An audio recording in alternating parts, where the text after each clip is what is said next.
2 கோடி ரூபாய் மதிப்பிலான 2 ஏக்கர் சொத்தை நீதிமன்றத்திற்காக தானமாக வழங்கிய தொழிலதிபர். மேட்டுக்கடையில் நம்மகிட்ட இருந்த லேண்ட்ல இருந்து ஒரு 2.25 ஏக்கர் லேண்ட் வந்து நம்ம கோர்ட்டுக்காக கொடுத்தது எங்க அப்பா வந்து ரொம்ப ஆசைப்பட்டாரு. தாசில்தார்ஜி மூலியமா டிஸ்ட்ரிக்ட் ஜட்ஜுக்கு ஹேண்ட் ஓவர் பண்ணிட்டோம்.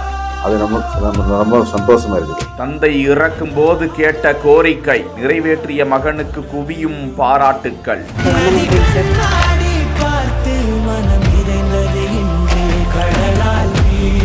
நாமக்கல் மாவட்டம் குமாரபாளையம் அருகே உள்ள மேட்டுக்கடை பகுதியில் புதியதாக நீதிமன்றம் கட்டுவதற்காக ஈரோடு மாவட்டத்தை சேர்ந்த தொழிலதிபர் நரேந்திரகுமார் நகத் மற்றும் அவரது மனைவி ரேணுதேவி நகத் ஆகியோர் தங்களுக்கு சொந்தமான சுமார் 2 கோடி ரூபாய் மதிப்பிலான 2 ஏக்கர் 24 சென்ட் நிலத்தை அரசுக்கு தானமாக வழங்கி இருக்கிறார்கள். அதற்கான நகலை அந்த தம்பதி நாமக்கல் மாவட்ட ஆட்சித்தலைவர் மருத்துவர் உமாவிடம் வழங்க சென்னை உயர்நீதிமன்ற உத்தரவின் பேரிலும் நாமக்கல் மாவட்ட ஆட்சித்தலைவர் பரிந்துரை பேரில் குமாரபாளையம் வட்டாட்சியர் சிவகுமார் மாவட்ட உரிமையியல் நீதிமன்ற பொறுப்பு நீதிபதி மாலத்தியிடம் அந்த பத்திரத்தை வழங்கினார்கள். இது குறித்து பேசிய தொழிலதிபர் நரேந்திரகுமார் நகர் தன் தந்தை உயிரோடு இருக்கும்போது நீதித்துறைக்கு தனது நிலத்தை வழங்குமாறு கேட்டுக்கொண்டதாகவும் தனது தந்தை இறந்து 1.5 ஆண்டுகள் கழிந்த பிறகு தற்போது அவரது ஆசையை தான் நிறைவேற்றி இருப்பதாகவும் நெகிழ்ச்சி தெரிவித்தார்.